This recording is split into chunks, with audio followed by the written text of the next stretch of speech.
In the quiet of August 1990, a single sentence was inscribed on the inside cover of a notebook: Poetry, Language of the Spirit. It was a moment that would forever alter the life of Terrie Wong. Terrie began a journey into the unknown that has spanned over 3 decades. A journey documented through the enigmatic phenomenon of automatic writing. Without prior study or conscious intent, her hand began to move, producing volume after volume of text in 2 distinct, puzzling forms. The first, a complex vertical script resembling an ancient Manchurian or cursive Chinese dialect that remains undeciphered. The second, a hauntingly precise, arcane English, delivered with the weight of another era. These writings claim to be transmissions from the Watchers, the Lords of Karma, and higher density consciousness, beings who speak of walk-ins, the evolution of root races, and a sobering vision of our global future. Is this a window into a hidden galactic history or a manifestation of the deep subconscious? Today, we go beyond the script to question the source, the science, and the spiritual weight of a gift that defies explanation.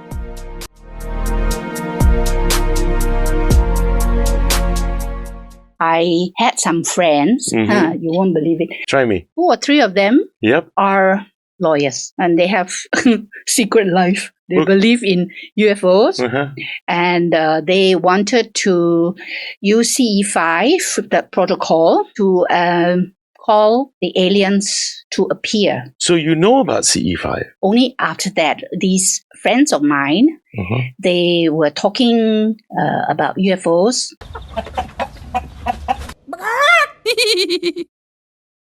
Hi everyone, we need your help. Please watch this video until the end. We do our best for each episode to really deliver as much value as we can. And our guests who make the time to come here, well, we need to give them the respect as well to really sit down and have a good conversation. And conversations, as conversations go, they take time. So we really ask you to please watch each video until the end. We need the hours in order for us to continue producing more and more episodes on the Chris Henson Conversation. Please enjoy this conversation. Before we begin the show, here is an important announcement. For 100 years, Shure has set the standard for professional audio. Designed to outlast and outperform, Shure products help you deliver your message with confidence. Trust in Shure. You can be sure with Shure. Shop the Shure Shop Singapore now. Visit the link on screen and use the promo code AFC Henson to get limited Shure merchandise with your purchases. Now, let's start the show. Hello everybody, welcome back to the Chris Henson Conversation for the first of 2 episodes for this season's UFO Reveal Asia, also known as UFORAS. And today we're going to talk about this little thing called automatic writing. And it's really, really intriguing me. As a matter of fact, it's intrigued me for a while. And I have a guest in the studio, and she is going to walk us through her experiences through automatic writing. And she is Terrie Wong. Welcome to the studio, Terrie. Thank you for having me. No, not at all. It's our pleasure. Okay, we're going to get right in, okay? Right. Yeah, I'm going to get right in. You need to move in a little bit to the mic so that we can pick you up. Thank you so much. Thank you. Keep yourself comfortable. All right. Okay. Would you take us back to that moment in August 1990 when you inscribed Poetry, Language of the Spirit and felt the first urge to let another voice take over the pen? August 1990. Yes, it was rather strange. I was in the bus going to work, and I heard poetry is the language of the soul. Okay. And that's it. It stopped. And I think it was the next day or a few days later, I would suddenly feel the urge upon waking up And I have a strong urge to write, to put in writing whatever I was feeling. But I don't know what's coming. I just feel maybe a few words that's coming. So I would, as soon as I reach the office, I would take a pen and write the first word that came to me. And then it would go on until the end. And I was surprised upon looking back at what I wrote. Oh, it's a nice poem. Okay. And I didn't have to edit it. And when I was in school, I can't call myself a poet or somebody who liked poetry. Okay. I didn't particularly like poetry until when I was in pre-U2. I enjoyed Wordsworth and which was the other? Literary works, some of the literary works you mean? Yeah. I forgot his name. Okay, never mind. The Songs of Innocence. Okay. And Experience. Mm-hmm. Yeah. And when you said that you heard a voice, when you say you've heard a voice, was it through your ears, in your head? How was that like? What was that experience like? It's not a voice, as in I'm hearing your voice. Right. It's like a thought. Okay. My own thought. Okay. Yeah. And so that just came across to you. And then when you start writing, was there any thought processing? Or was it just... No. And you just wrote according to? I just wrote. I wrote first word, then the next and the next. Mm-hmm. Sometimes maybe a phrase might come first, or maybe a sentence. Mm-hmm. But then I keep writing. It's as if you are inspired. Mm-hmm. I didn't have to edit. I didn't have to change anything. Mm-hmm. And even the lines, you know when to start the next line. And you know when to leave a line to start the next verse. Mm-hmm. The next stanza. Then at the end of it, it's a nice, very nice poem. Wouldn't this be something like, like most poets and writers actually feel inspired, that moment of inspiration they start writing? Or do you think that wasn't the case, that it was something else? It could. I have also written some poems that I called nothing poems. They just sound very nice. Right. Like a statement from a rose. Oh, unfortunately, I forgot to bring my notes. Never mind. My notebook. I got a lot of visuals up. No, this is very short, but it's just so beautiful. I could read it a few times, and it still sounds beautiful. So I wondered, hey, is it coming from me? And I dare not even try to publish it in case somebody says, hey, that's written by, whoever. This copyrighted, you mean? Yeah. Okay. But I certainly didn't copy it. Okay. Well, if you didn't copy it, if it's from you, then I think there should not be any harm in publishing. No. Isn't it? Yeah. You mentioned before. I was told. Okay. You mentioned before that you met an alternative practitioner named S. Oh. Can you tell us more about that?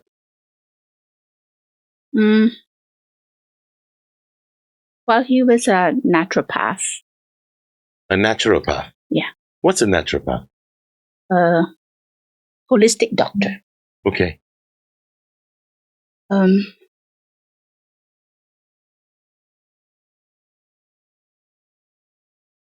What do you want to know about him? How did an encounter act as a catalyst for what will become a lifelong connection to Shall I call them entities?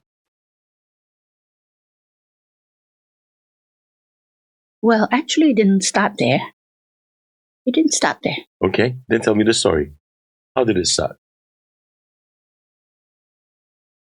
Well, I had my best friend. She was 25 and I was 22. She committed suicide. I'm sorry. And after that,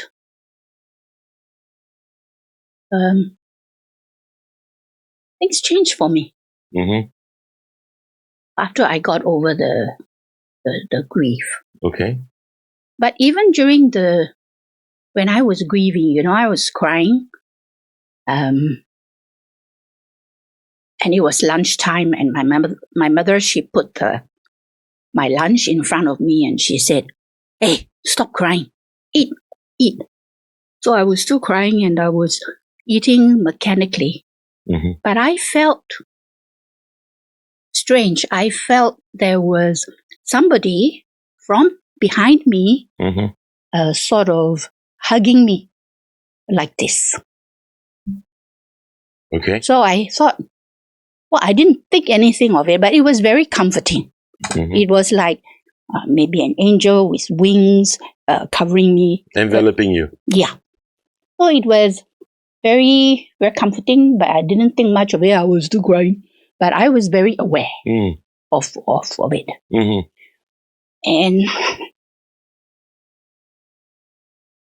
cut a long story short, I started meditating, and only for a few days, I felt myself sort of vibrating as I meditated. Okay. Yeah, I had my eyes closed, so I felt the vibration, and it was a nice feeling, like this, a rocking kind of movement. Then it got stronger and stronger. But all the time, I didn't know that I was actually moving. Okay. Until I opened up my eyes and I saw my head going down, right down to the floor. Right. And up. Oh, I was moving. So I was kind of surprised by it. Then when I passed my neighbor's house, she was on the ground floor. We were on the 5th floor. She was household medium, the Taoist mediums. So I passed by and I asked her, "Hey, what is this?" But when I stepped into the temple, I started vibrating even more. And at that time, she was in trance. She does healing. Yep.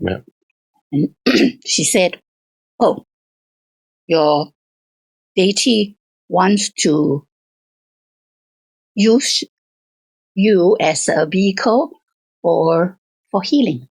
Okay. And then I shook even more, and my hairpins was flying all over, and I felt heat at the back. I kept turning around and asking my boyfriend at that time, "Hey, what's behind me? Are there joss sticks or joss paper burning behind me?" I asked a few times because it was so hot, but there was nothing. And then she said, "Okay, when are you willing to get started with the healing?" So I started crying. I said, "Hey, very strangely, I didn't at that time was able to speak Mandarin very well." Okay. I spoke Mandarin. Oh, okay. I said, "Well,"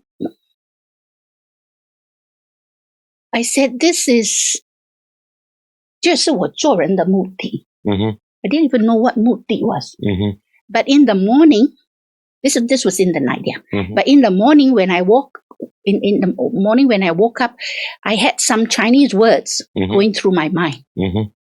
like 目的, Mm-hmm. 目的, 目的. I was wondering, what is this 目的? What does it mean? Mm-hmm. So I ignored it. I mean, those were the early days. Mm-hmm. About 50 years ago, you don't have internet, you can check. Okay. So I used it in the evening, not really realizing, not really knowing what it meant. Right. But I used those words. Okay. I said, I'm still young. 我还没做人. Then when I said that, I was aware. What is this 做人? What does it mean? Apparently, it means you're not ready because you're not married yet. Mm-hmm. You know, you haven't experienced life. Mm-hmm. And then I was crying. And then suddenly my demeanor changed.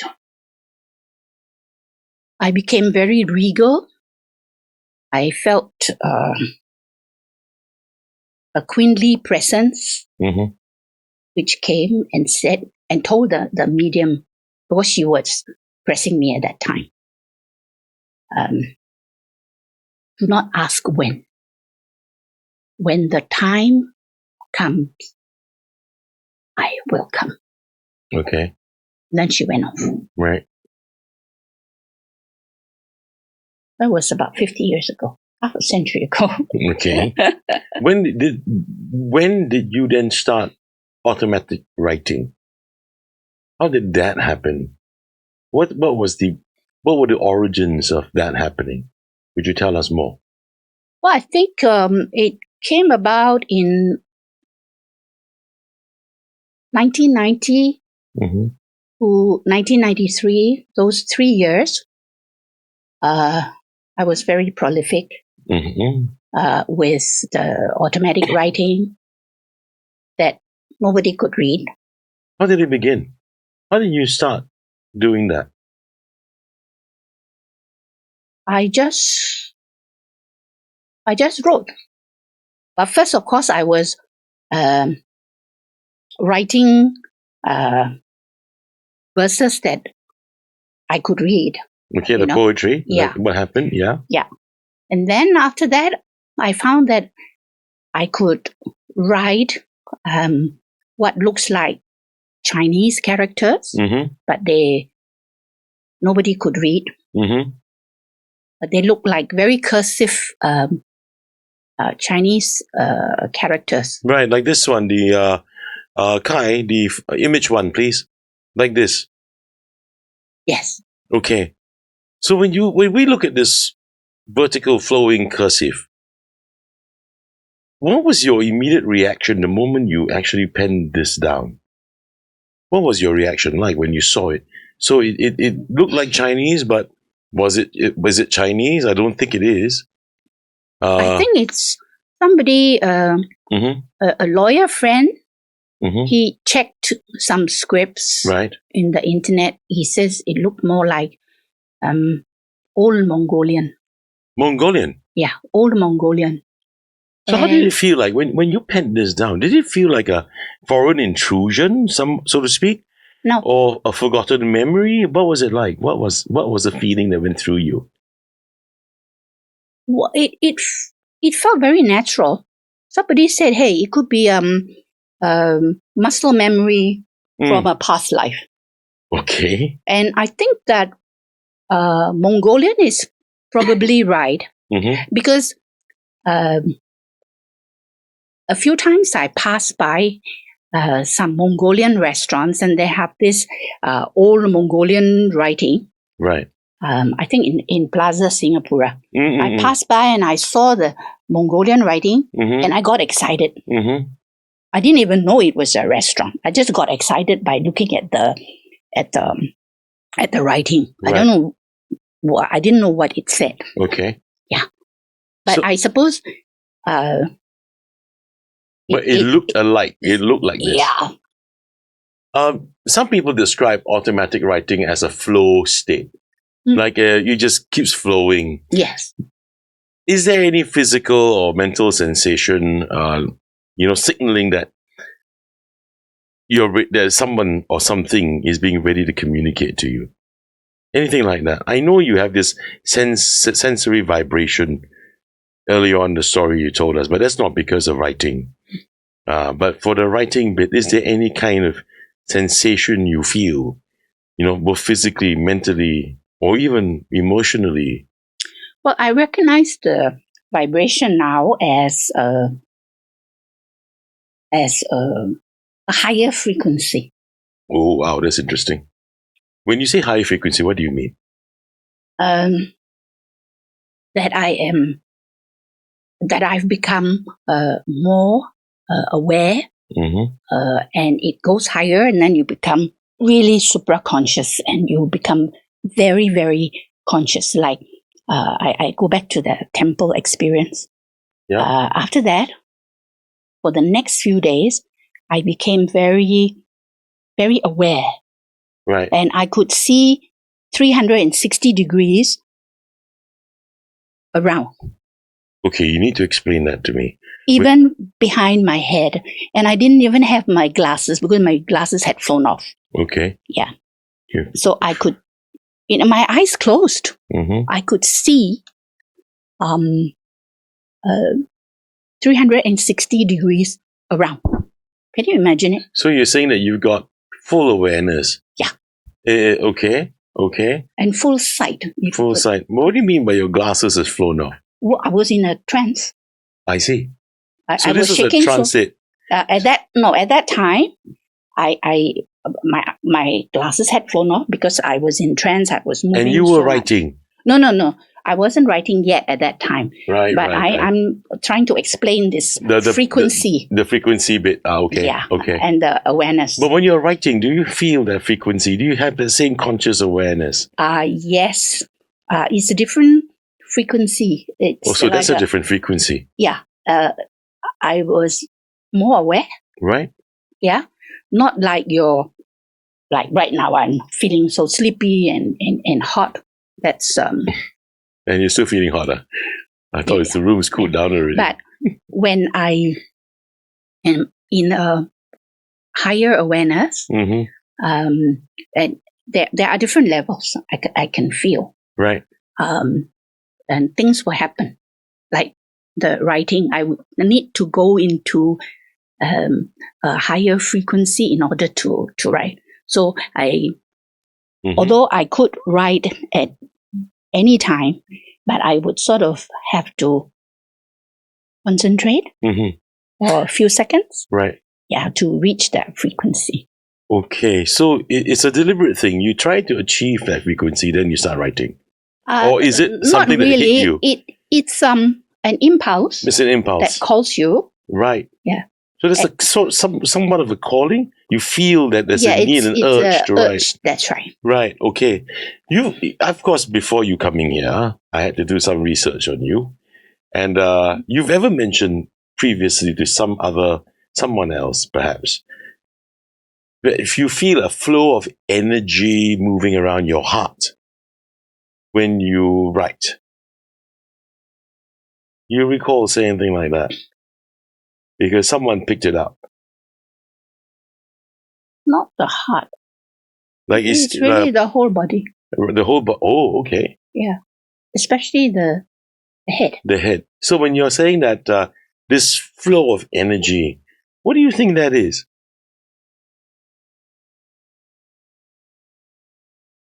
It's cosmic energy, I guess. And what is cosmic energy? Well, the Indians, they call it prana. Okay. The Taoists, they call it chi. Okay. The vital essence that you get from. TCM also calls it chi. From the air. Right. That's why I would, like in the beginning, I said I prefer to be out there with the wind blowing because there's more chi compared to here, which is kind of, how shall I say it, low. Flat. Yeah, flat. maybe it's because all these gadgets are Yeah. taking away the chi. Too much energy. Too much mental, too much electricity going on here. Yeah. Right. Yeah. Don't worry, I'll give you my chi.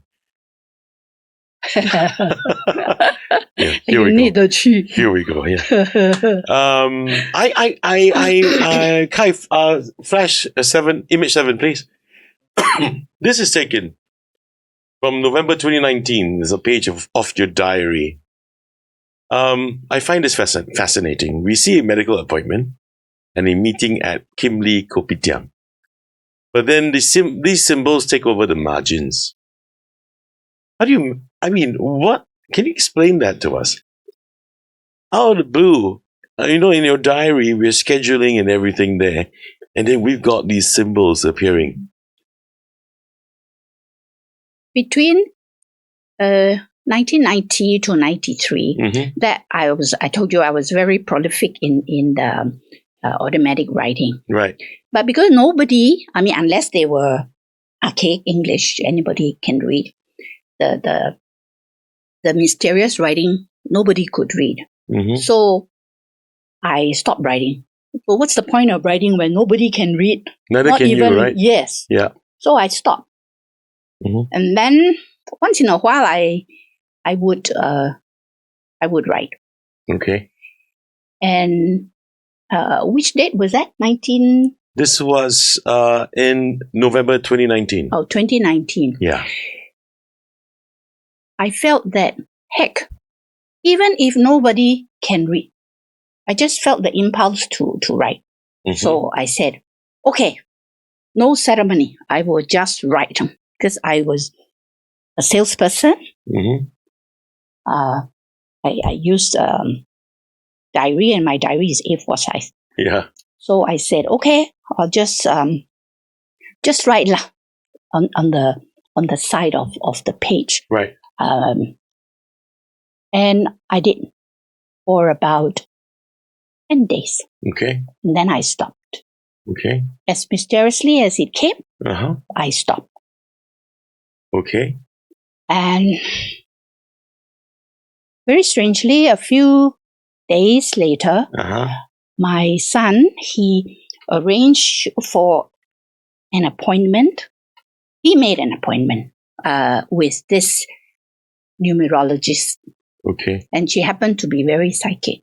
The 八字 people, is it? Numerology is a 八字 thing, right? Yeah. Okay. So he paid for the appointment because he changed his handphone and things,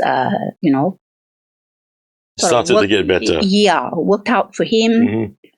Things happened, so he paid for me. And I hit it off with this lady. Yep.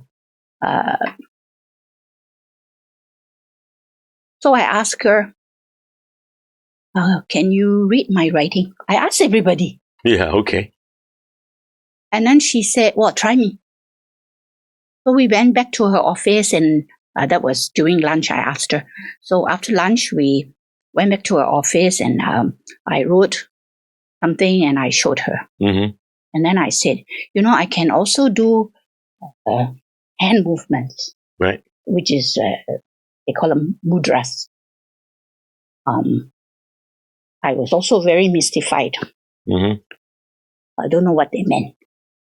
But apparently they mean something. Because when I went to India, there was an Indian yogi who interpreted the movements.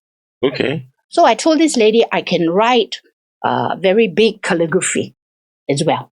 Okay. So I showed her on the walls. Okay. So I showed the writing on all 4 walls in her office. Okay. And after that, she said, you know what you just did? You caught a spirit whom I knew that was in my office, but I couldn't catch it. Right. And you caught it very easily, tied him up, and kicked him out of the door. Okay. Oh, I was very surprised. But then I remembered in my in my diary, there was something I drew. Most of the words were on the sides of the diary, but the last page there was a big writing in the middle of the page. So it was like I was tying the entity, and then I remember I kicked him out of the door.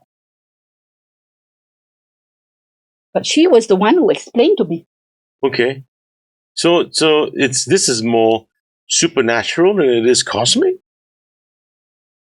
I don't know, but that's what she explained to me. And she said, when I did the mudras, she said, you know what you did? You gave me 2 books. One is on spiritual healing, and the other one is on spiritual communication. Right. I didn't know that I did something. Right. To me, it was just mysterious movement. Right. When you're writing, are you consciously aware of the words as they form, or do you just wake up to the content once your pen stops? No, I'm fully conscious. Fully conscious. Yeah. And then you see your hand forming those strokes. Yeah. And you are never curious about why when you're doing it. Not while I'm doing it, but it's always at the back of my mind, I don't know what I'm writing. Okay. Yeah. But of course, when I'm writing, I'm concentrating on the writing. Okay. Yeah. Okay, I'm just going to take a sidebar to my camera for a minute. Terry, give me a minute. Just something I need to do. Okay, everybody, before we continue, I want to help you level up in your daily routine with some incredible deals that we have lined up for you. Come to our deals page. And on screen, you can see it, mydeals.page/260V, where almost all my deals are really seriously in one place. If you're looking to streamline your carry, Distill Union offers brilliant magnetic wallets and modular key organizers that completely eliminate pocket bulk while keeping your essentials secure. And for all of my fans out there, Old Glory, you got to go down. You got to check out Old Glory. Old Glory is the ultimate destination for officially licensed gear featuring over 300,000 items. 300,000 items from your favorite sports teams and legendary music icons. Or if you're heading outdoors, check out Pinche Gringo. Pinche Gringo makes comfortable, high-quality shirts with just enough subtle humor to get noticed without looking like a novelty. And to keep your performance and vitality at their peak, Zevo Life provides a patented nutrient-dense superfood that supports your gut and boosts energy with just 1 daily teaspoon. Now, I've secured the highest exclusive discounts available just for you, up to 30% off when you use my promo code CHCPOD. Check the show notes for my on my deals page for all the links and all the offers. What is separate from my deals link are the deals from the Shure Shop. For your audio gear, go to the sureshop.com and use the code AFC Henson. So just so you know, we all earn a commission when you use my code. It's a perfect way for you to save money while directly supporting the show. Now, let's get back to Terry. Thanks for your patience, Terry. Can I ask you something? Prior to this, your experience, have you ever been a person to research keenly on the topic of UFOs? No.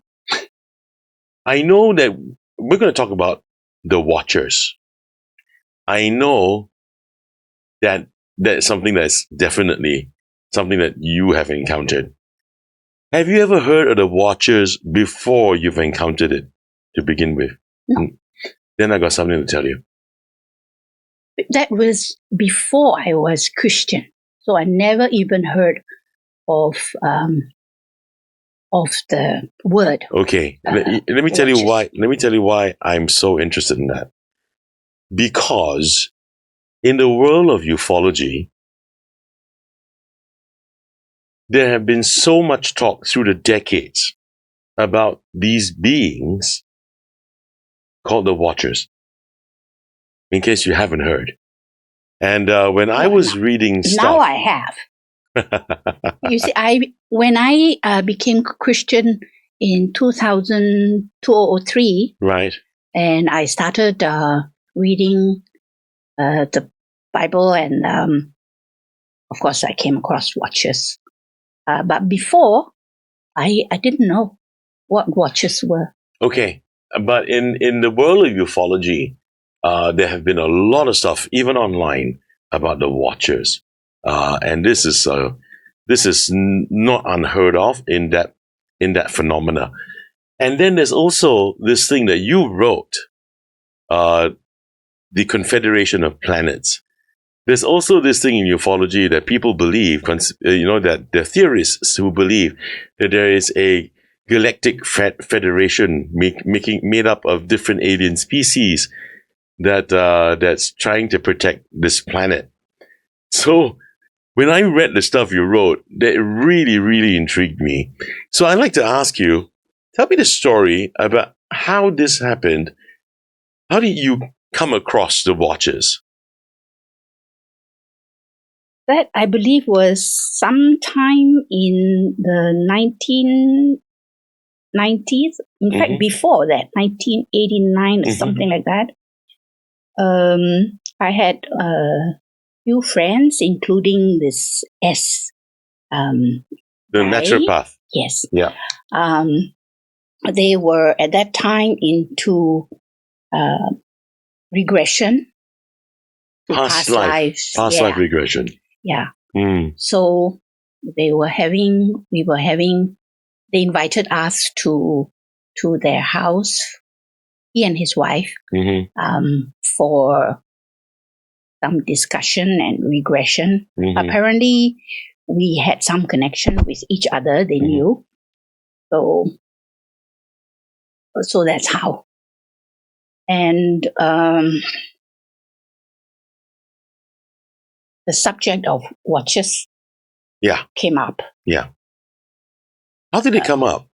I mean, how come? Well, they were talking about past lives that we had.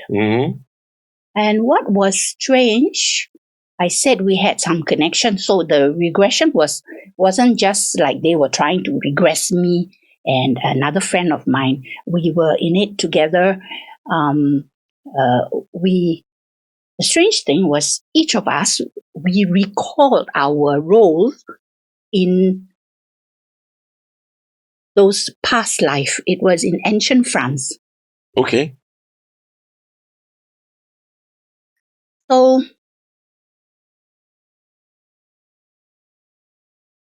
we talked about our roles. If you were there listening to our conversation, you would be so nonplussed. Because his wife was asking forgiveness from me. Okay. So at that time, I didn't know what it was all about, but my inner self seemed to know. Okay. But I pieced the story later. Apparently, she and S had an illicit affair in that life. Yeah. Okay. And they had twins, but she couldn't keep the twins, so she left them at the Abbey. Okay. And I found out later, when I recognized the picture in a travel magazine, that it was the Mont de Saint-Michel. Okay. Yeah. Mont de Saint-Michel. Yeah. Okay. In Brittany, France. Yes. Interesting. Yeah. So she kept asking for forgiveness. That's a Templar temple, by the way. In case you didn't know. It was dedicated to St. Michael. Yes, I know. But it was one of the Templar strongholds for the Knights Templar. That one I'm pretty sure. Yeah. There's another lady. She's American, Danish American. She's gone back to the States. I didn't meet her, but through this friend who was with me, she had a part there, and she remembered the Templars and the Holy Grail very, very distinctly. Because myself, we were twins, right? This other friend of mine, the babies, abandoned babies were twins. But you're not the. You mean you were one of the babies? Okay, now I'm getting clear. Okay. So we were younger, so there were a lot of things that we don't remember. Right. But the other lady, she was older. Right. And apparently she had brought us up. Okay. She was a nun in the abbey.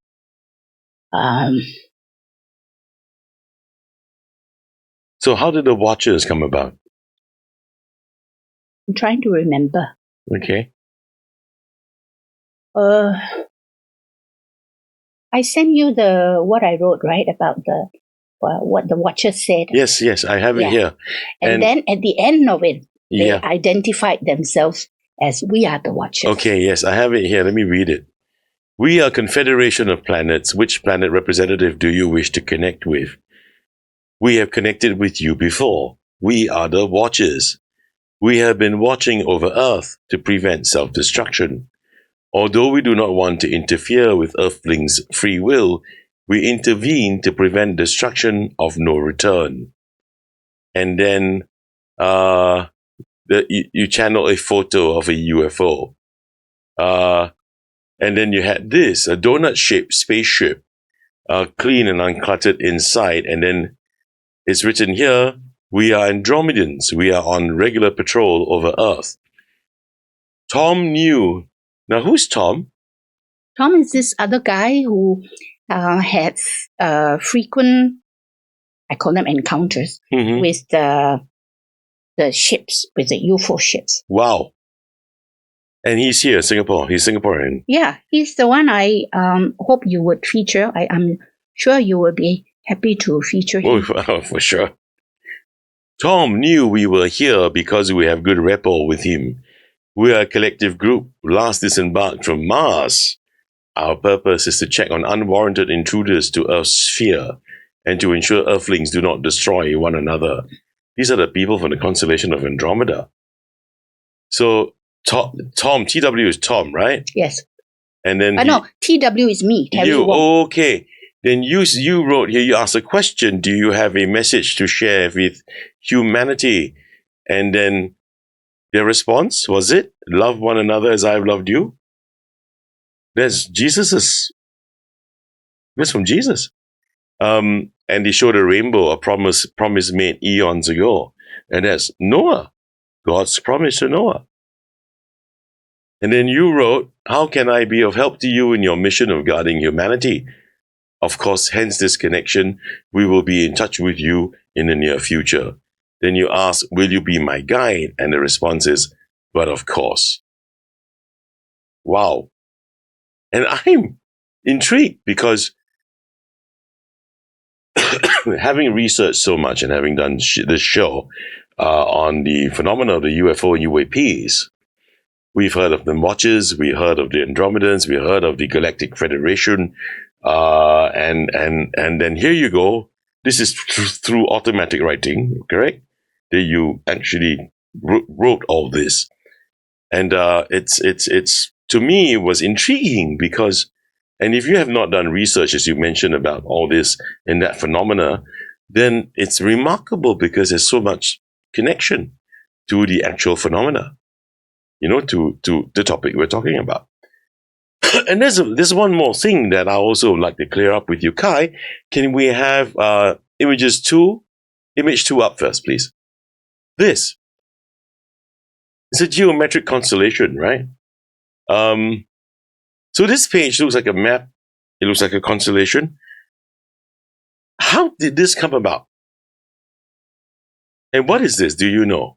No, You don't know? I was in Chinese, not an official temple. You know, there are a lot of household temples. And I was doing automatic writing. Mm-hmm. And this just came up. This looks like the trough. Yeah, this looks like a constellation of stars. Yeah. But I'm not into constellations. The so seven stars, when I looked at it, right, the 7 stars, there's 7 stars there. Uh-huh.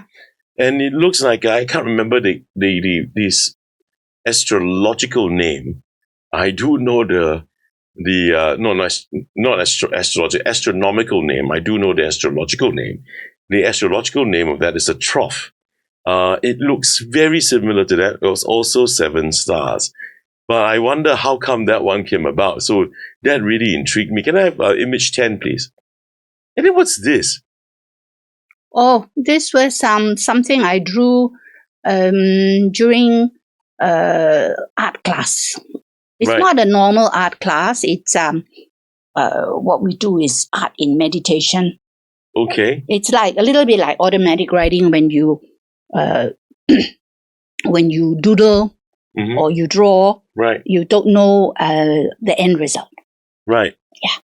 Okay. So that's interesting. Actually, I do a bit of that sometimes, but that's doodling. And very freely, just go. Okay, I understand that. Have you ever had a linguist or a historian, perhaps, examine the texts that you've been writing to see if they, say, for example, correlate with ancient human languages? You say you think is Mongolian, but have you ever gone to a professional? You know, today's Mongolian is Cyrillic alphabet. Okay, yeah. Yeah. It's nothing like the cursive, old cursive writing. Right. But have you ever sent it to a linguist, a professional? Well, I don't know of any linguist, but every time I come across a psychic person, I would ask them, can you read this? I once saw a similar writing in antique shop, and it was closed. I came back a few days later, hopefully to ask the owner where he got the writing. Right. But the writing was gone. It was. You mean someone purchased it? Well, could be. Right. So I never bothered. Let me tell you what I did then. I took all of your stuff.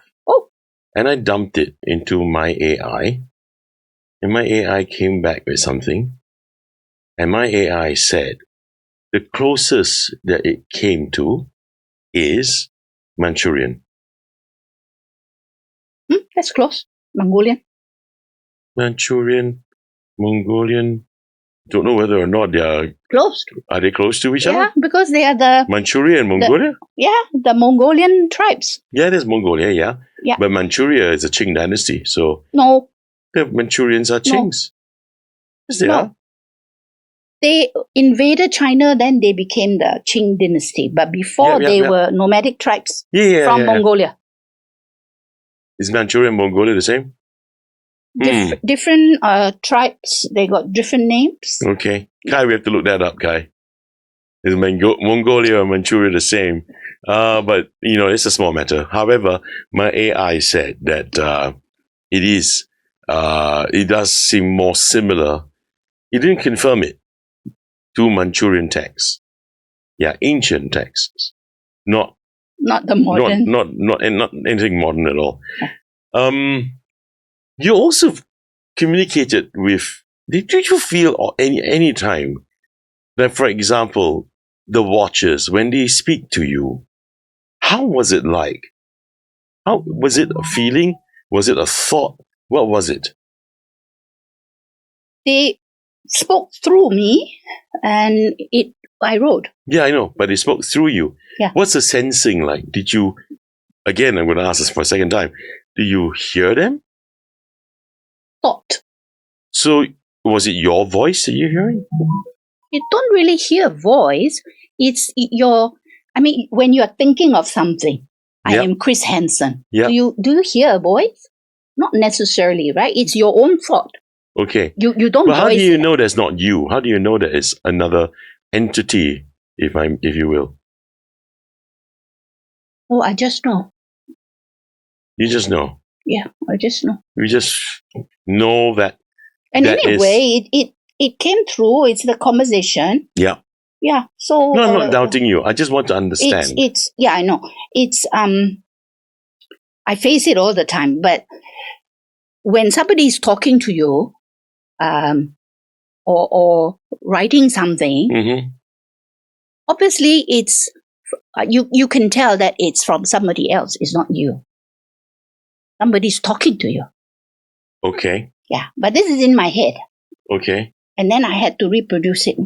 Okay. In writing. It feels as if this, whatever it is that's going through your head, is telling you must put it down on pen and paper. The urge is there. Okay. I didn't want to lose it. It's just like you're inspired by a piece of music. You want to quickly put it down. Right. Oh, you're talking about the watches. This you're getting the watches from this Confederation of Planets. Yeah. That's right. Yeah. And this is pretty recent. Okay. This was because at that time there was so much talk about UFOs. Right. Then I had friends who were interested in UFOs. And I came across this course on UFOs. There are courses on UFOs? Yeah. In Singapore? Yes. Online or? No. Classroom? Yeah. You're kidding me. Yeah.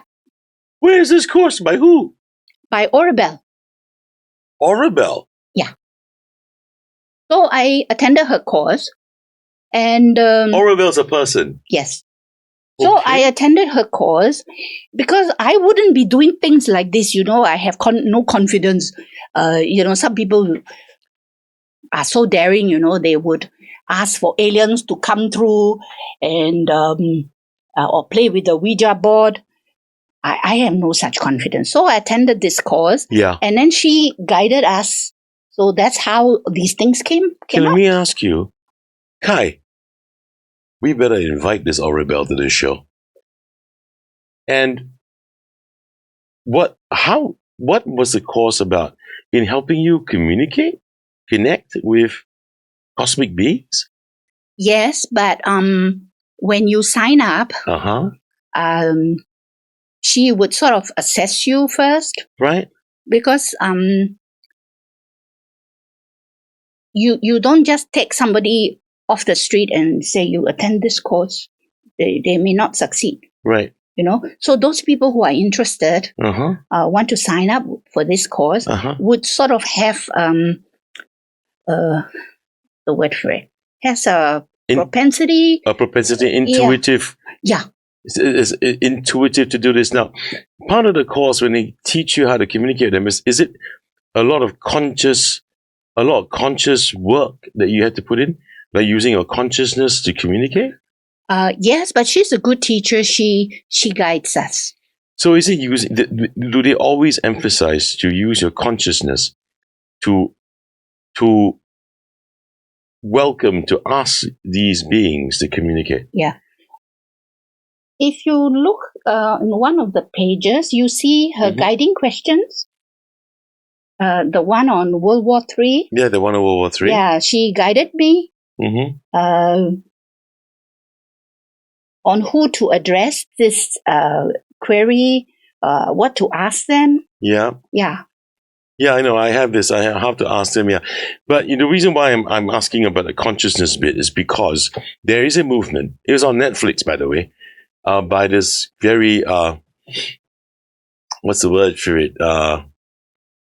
He's a very polarizing figure in the world of ufology. His name is Dr. Stephen Greer, and Stephen Greer started this movement called Close Encounters 5, CE5. And using consciousness. And then he gets a whole lot of people who start to the omning in remote places, like in the canyons, and then these lights will appear. And so they believe that to be able to invite and welcome aliens, non-human entities, cosmic beings or these UFOs to show themselves, it is to use their consciousness. That's the reason why I'm asking you whether or not this is how you guys have been taught as well in your class with Orabel. No? Then what does she use? She has had some experiences. She herself is Was she abducted? no, I don't know. I would have asked. She's a teacher. She's School teacher? No. Oh, okay. She was in sales like me. Right. How would I describe her? She's also she's mediumistic. Okay. Yeah. So she started these courses. She has a few of the courses. Mm-hmm. And at that time, I was interested in UFO because I had some friends. Mm-hmm. You won't believe it. These friends of mine. Try me. 2 or 3 of them. Yep. Are lawyers. Right. And they have secret life. They believe in UFOs. Uh-huh. And they wanted to use CE5, the protocol, to call the aliens to appear. So you know about CE5? Wow. Not before. Yeah. Only after that, these friends of mine, they were talking about UFOs. And I, at that time, didn't know what UFOs were. And I hadn't heard of Stephen Greer. And there's another guy they were always talking about. So I joined their discussion. But most of the time, I was very quiet because I didn't know who's who. I was just listening. The reason why I was interested in the aliens was because I'm shamanistic, and I believe that some of these deities are actually aliens. Okay. Yeah. So I wanted to know what they think were aliens. Amazing. You know. So I just sat most of the time. Many meetings they had. Weekly meetings, I just listened. What did Stephen Greer said? What did they discover? And what CE5 protocol? And after a few meetings, they wanted to go out and use the protocol to call on the aliens. And what happened? Did it work? Those were the COVID years, tail end. Mm-hmm. So we went to the botanic gardens. Okay. And we had rangers come up to us and ask us, "What are you doing? Don't sit so close to each other. Wear your mask." And then they wanted to go to Mount Faber to do that as well. But all the time, I was very cautious.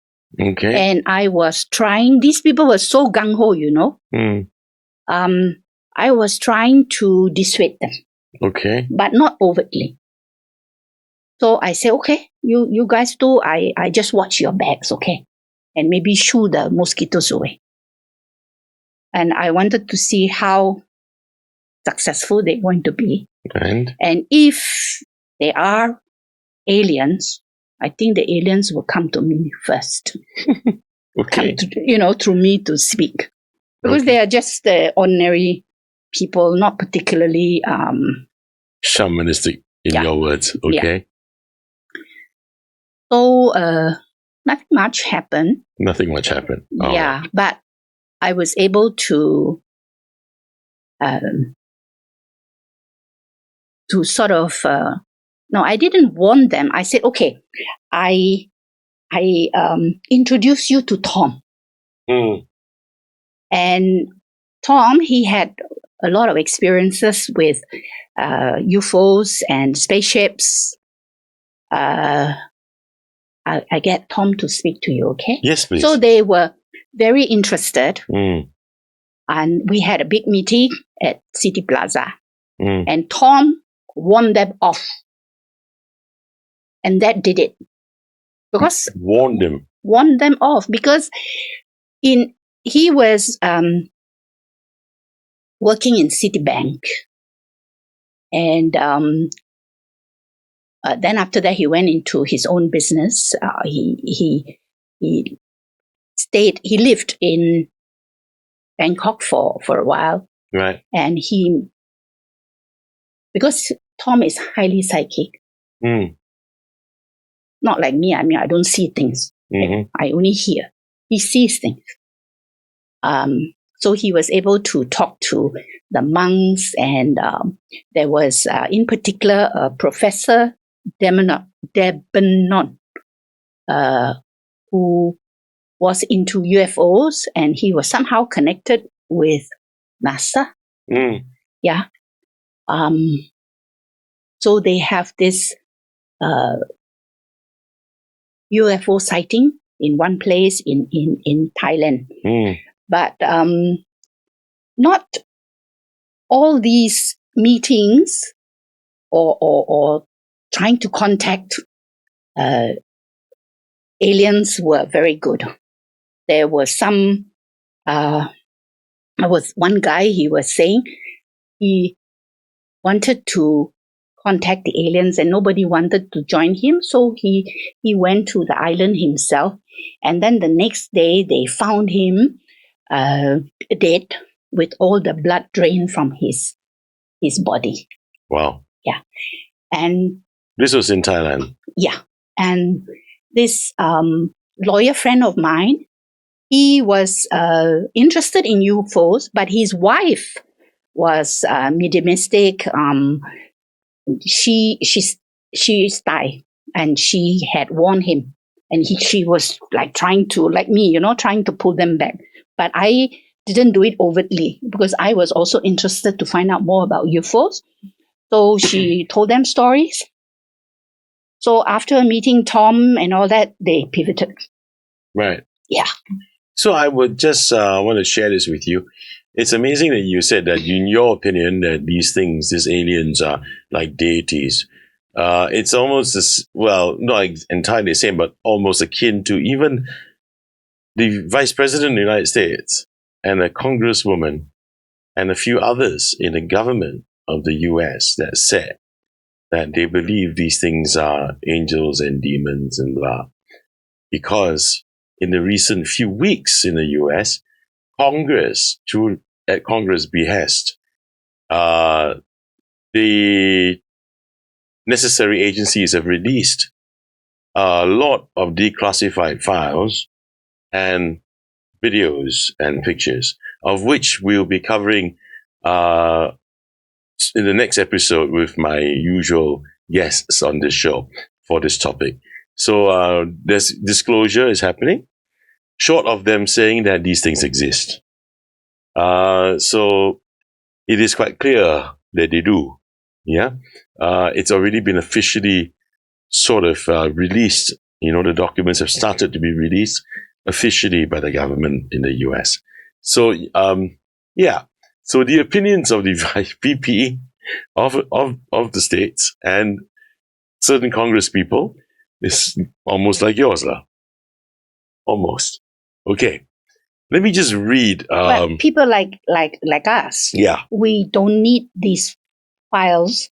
Yeah, I know. to believe. But this show, right? Yeah. The show's purpose is to bring up this matter, to bring about awareness to the larger audience across the digital sphere, to let them know that, look, guys, come on, don't laugh at people like me, because these damn things are real. Kai, can we flash images 10, please? Image 10 first, please. 11. Sorry, sir. That's the one. Can you bring it over? Okay. Can you tell me what this is? Did you draw this? Do you know that the three-sided pyramid, which definitely this would be, there is, and on the US dollar, the all-seeing eye is at the top of the pyramid in the US dollar. And this is the symbol of the Freemasons. Did you know that? Vaguely. But why did you draw this? How did this happen? I just drew. And there's some writing there? Yes. Yeah. I don't know why I drew it, and I don't know what's the writing. I need to also divulge this to you. This is good for you to know, yeah? There is a famous UFO case in the UK called the Rendlesham Forest Incident. It involved US troops. It involved, I think, a British police officer. And this British police officer spotted a craft in Rendlesham Forest, which is in the right smack inside a US base based in the UK. He went very close to the craft. He touched the craft. And there were writings on the craft.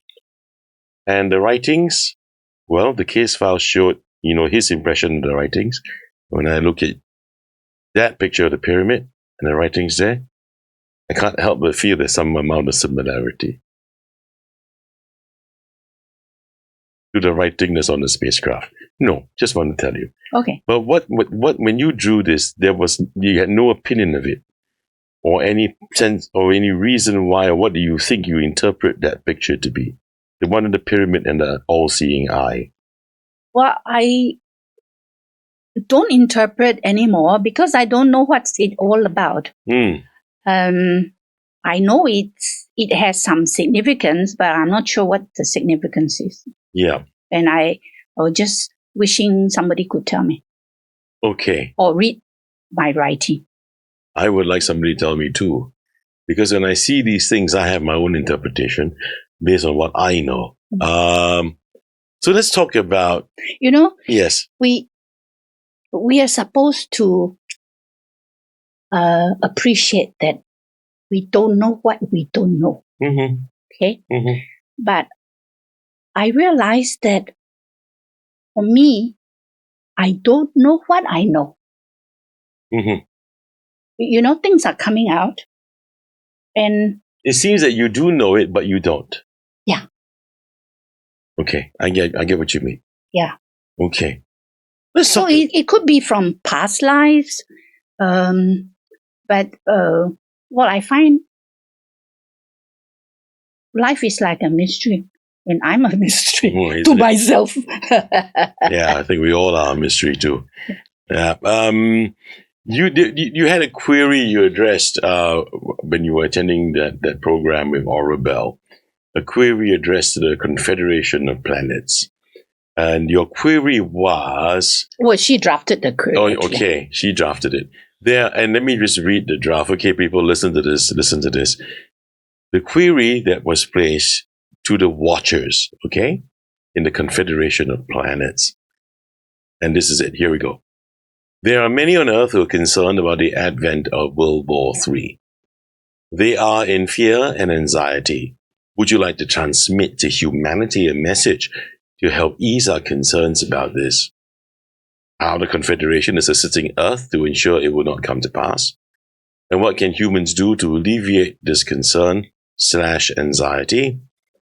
And any other suggestion you may have to assist humanity. The answer came immediately. You guys call it a download. And this is what was written. It's an ominous message, ladies and gentlemen. Please listen to this.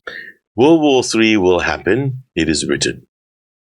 We can only mitigate it, not prevent it. Such is the history of the Earth. There is too much aggression, and it needs to be released. There is nothing we can do to prevent it. Take heart, a new world awaits. The throes of revival must be endured. Nothing good arises without suffering. If it was possible to prevent the release, it will come by again. I don't know what that means. Release of the aggressive energy. Right. It will come by again, which means it will always happen. So those who are awakened, be prepared to assist humanity in your own way by raising the vibration of humanity through meditation and telepathy. Do not belittle the butterfly effect. We have our army of helpers within the human race. The angels, the elements who will assist in this. The heralding of the new age will be bloody, till the massive energy is dissipated through release. The upheaval will be such that until these aggressors are put away, they are aggressors apparently, leaving the meek behind. This will take many years, and you may not see the end of the tribulation in your lifetime. But take heart. In the wider scheme of things, the world will transform as it must to meet the timeline of the Golden Age. We wish we could bring good tidings, but it will not be so for many years. Mercies there will be many, and blessings in the heart of strife. So take heart that the good will not suffer necessarily. The tribulation has begun, and more will come by way of Earth's inner movements. We will be watching, and we will intervene when absolutely necessary. Many of you who are awakened will watch with us. We wish you peace in your hearts. More than this, we cannot promise you. And it says, good night. And so, this was quite direct, wasn't it? Yes. And for me, it's like listening to it for the first time. Really? Well, you wrote that. Yeah, I know, but there were some, it's like they say, every time I take my notebooks out, my old notebooks, and I reread what I had written, something else sort of appears. It's like different layers of significance. Right. Yeah. So when you wrote this, how did it feel for you? Did you feel... I'm always flabbergasted. Is it terror? Do you feel a sense of terror? Yeah, it's frightening. But then, you see, I had written about the apocalypse, end of the world, even before I became Christian. Mm-hmm. And they came like this, very definite, sometimes very succinct, and written with authority. Right. Yeah. Can you explain to my audience what walk-ins are?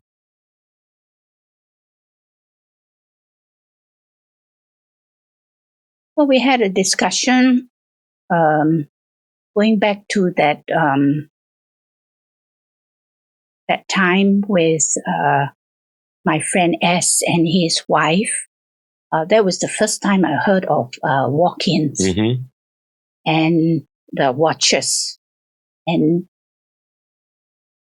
after that, when I got home, I wrote that long article on walk-ins and the watchers. Maybe if you want to read that.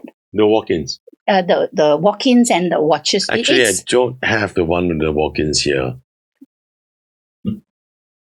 I sent it to you. I think I did, but it's a lot of stuff you sent. And I know that we don't have much time to do it here. Yeah, but that's important. But maybe you might want to do that a little later. Or maybe you could sort of extract. You have it in your phone? I can read it off your phone if you don't mind. Yeah, but it's quite long. Oh, okay. Yeah, hang on. Yeah. With Henson.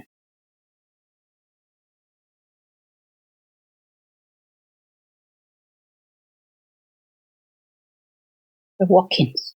Okay. Yeah, maybe it's not so long. Yeah. Okay. 1 page. 1.5 page. This is where I need to put on my glasses because this one is tiny. See? First time everyone's seeing me in my reading glasses. All right. Walk-ins. We have been talking at some length of walk-ins. No doubt there will be many instances of walk-ins. However, the incidents of such dramatic walk-ins will not be many as compared to the walk-ins throughout the history of man. What does this mean? Who wrote? You wrote this, but there's no context. No, this was part of a discussion on walk-ins. I get it. Yeah, but when you read further. Yeah, It we'll all read further comes now. together. So yeah, correct. Yeah. We had been walking in for a long while in terms of humanity, many lifetimes. We do this in order to condition the physical lineage. Otherwise, it would have gone to rot, given the propensity of the local fauna. Therefore, we had been walking in and staying on many lifetimes. Often we ourselves had been distracted and sometimes forgotten who we were. Past life, huh? We left essences of ourselves in the genetic code and let the stock evolve with minimal supervision. We intervene only when necessary through so-called miracles. At the time for harvesting, so to speak, through our interface, we accelerate the conditioning of the bodies and we walk in, fitting our vibrational configuration into the respective bodies through the process of transformation, stepping up the vibrational configuration of the bodies and stepping down on ours. Hang on. I know what this means now. So they're saying, this is the Watchers talking. Yeah. They're saying that what in recent months, just so you know, Terry, there have been whistleblowers who talk about aliens actually saying that our bodies is a meat sack. And they are the ones that take our souls to put it in and so on and so forth. And then they keep moving us to different bodies, harvesting souls. I find that so incredulous, but now what you've written here, it's a little bit, oh wow. So those are walk-ins. All right. Let's move on. We've only got a few more questions left. Actually, Yeah. if you read further, it makes more sense. Okay, point me to the right stanza. When you finish just now. Or paragraph. Yeah, on the interface. Okay. It's not so long, actually.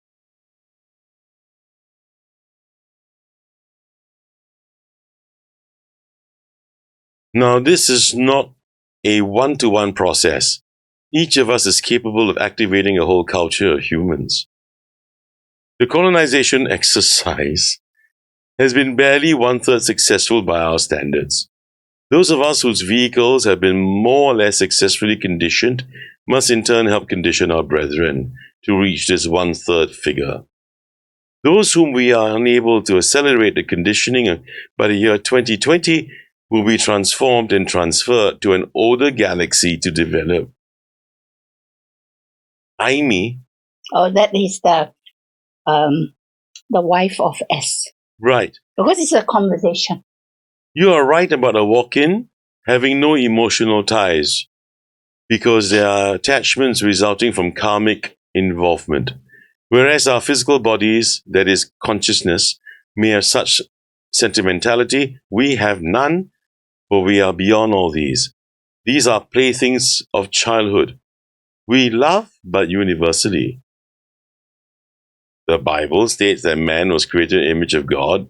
That is true, but it must be realized that the physical body is but a fauna of this earth, made out of its 5 elements, and we, who had been termed God, art from heaven, I am from Jupiter, and my vibrational configuration is so.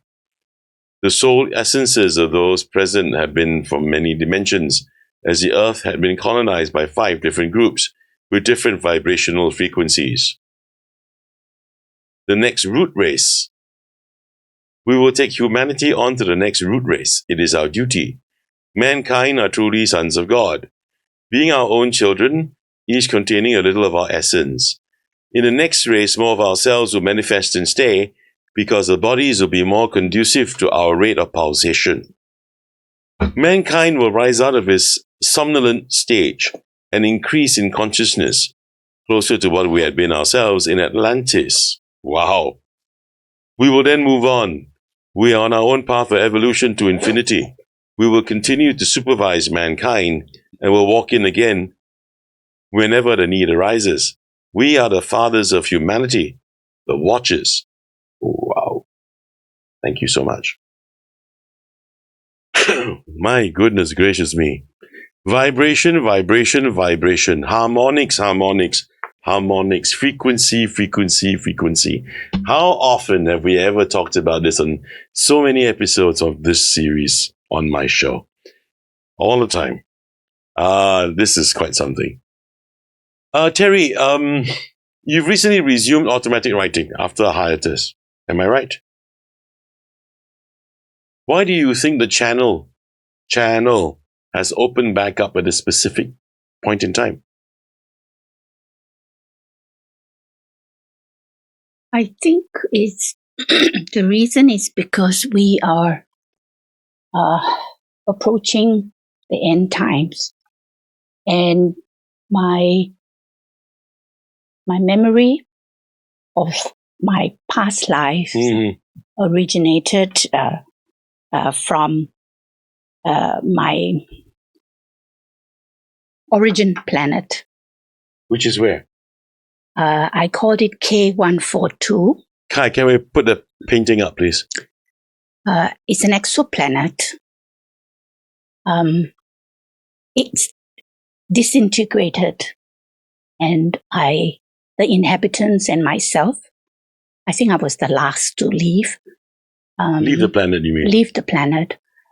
K124. Yeah, before it disintegrated. And what is this painting?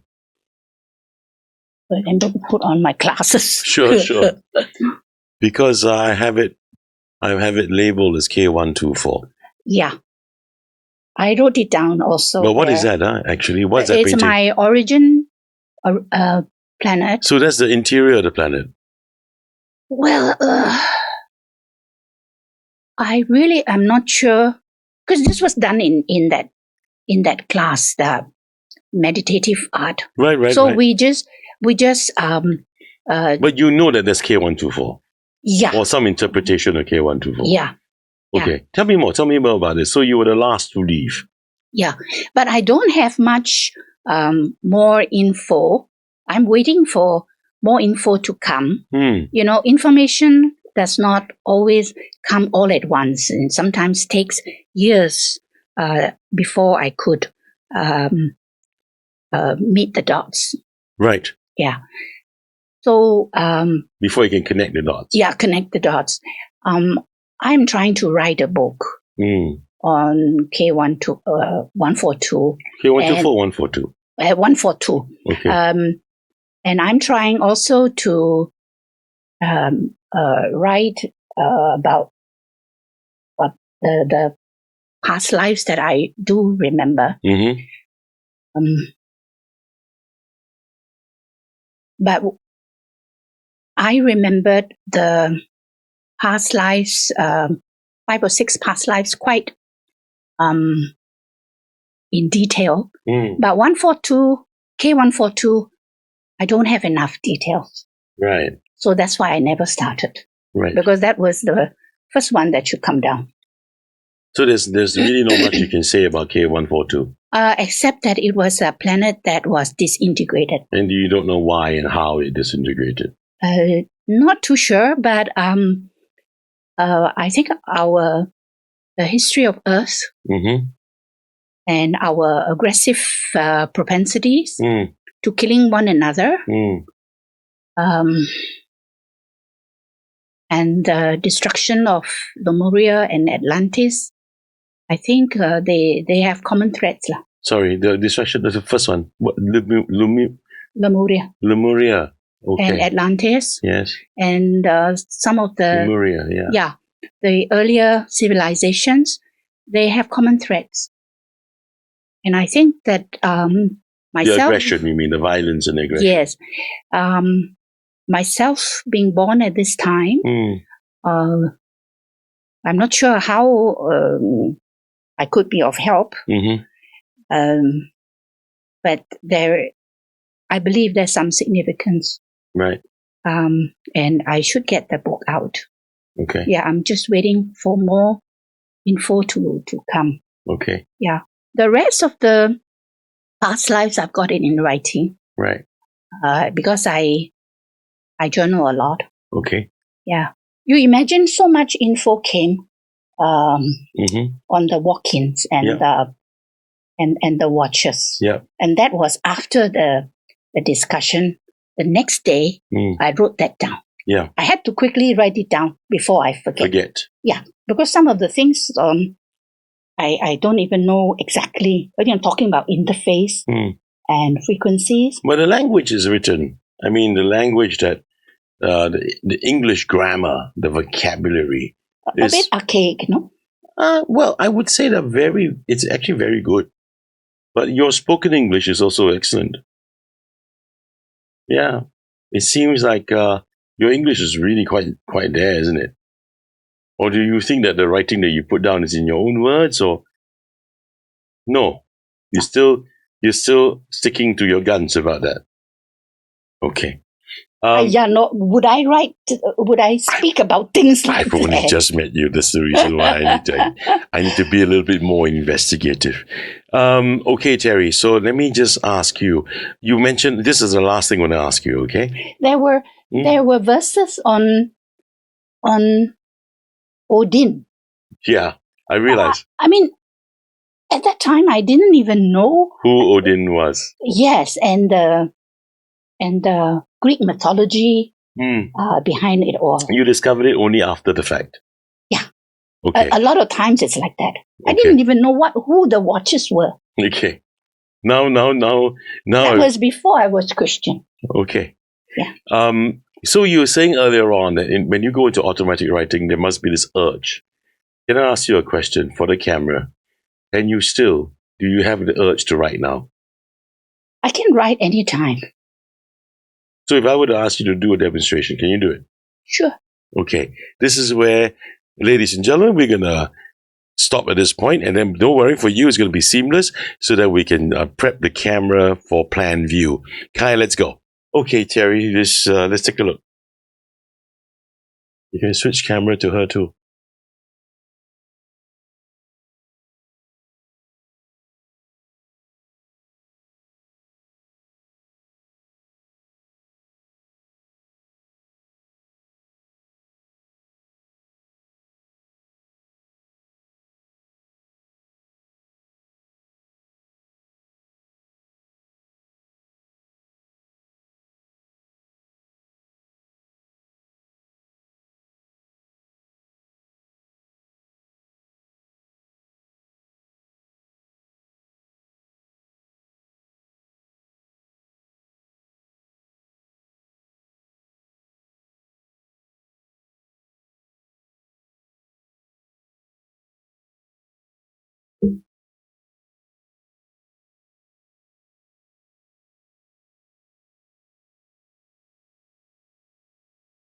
Wow, it's all vertical.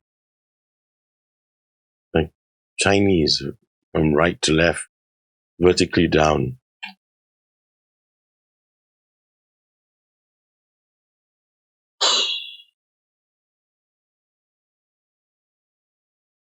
Okay, what was that? What were you doing just now at the end of it? When you were just energizing the writing. Right. But I also noticed that lately my writing has changed a bit. In what way? In what sense?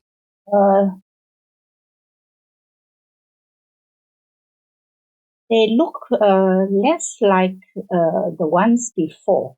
Uh-huh. And in fact, some people have noticed that those writing, these various writings that I have forwarded to you, Yep. They were different. They were not all the same language. Oh, is it? Yeah, that's what they say. Wow. And some people even mention that I should not try to read the writing. They're not supposed to be deciphered. They are actually energy packets. Okay. Yeah. Fascinating. So those in the know should unpack those packets. Okay. Yeah, to get the meaning. Right. They're not to be read as words. That's right. what they say. I don't know. So each of these characters could be like what, energy packets or energy source. Actually, the strange thing was, I myself said that. Huh? I myself said that. Okay. Well, anyway, Terrie, thank you for that. Thank you for the demonstration, and thank you for your time. And thank you for spending time today with us on this. It's a public holiday today, people. My pleasure. Thank you so very much. Okay, everybody. Thank you for watching. Just a couple of things for me to say before we say goodbye. Before we roll off camera. Before I let you go, don't forget to check out the exclusive deals I've secured for you on my deals page, mydeals.page/260V. You can streamline your daily carry with Digital Union's magnetic wallets, score officially licensed music and sports gear from a massive collection at Old Glory, or pick up a comfortable outdoor-ready shirt from Pinche Gringo. To keep your energy and vitality at their peak, make sure to grab Zevo Life, the world's most nutrient-dense superfood. Now, I've locked in the highest exclusive discounts available, up to 30% when you use my promo code CHCPOD. And separately, for all your professional audio gear needs, head to the Shure Shop at shop.shure.com.sg and use code AFC Henson. Just a reminder, we earn a commission when you use my codes. It's a perfect way for you to save money while directly supporting the Chris Hansen Conversation. Thanks, everyone, for watching. Come back again next week and catch the next episode of UFO Reveal Asia, where I have my UFO magnet, Doug Anderson, and my usual ufologist, Ignatius Bong, as my guests. See you next week, guys. Until then, please look up. Yeah? Bye-bye. The Chris Hansen Conversation. Real talk, no filters, and a growing community of more than 100,000 subscribers across ASEAN, right here from Singapore.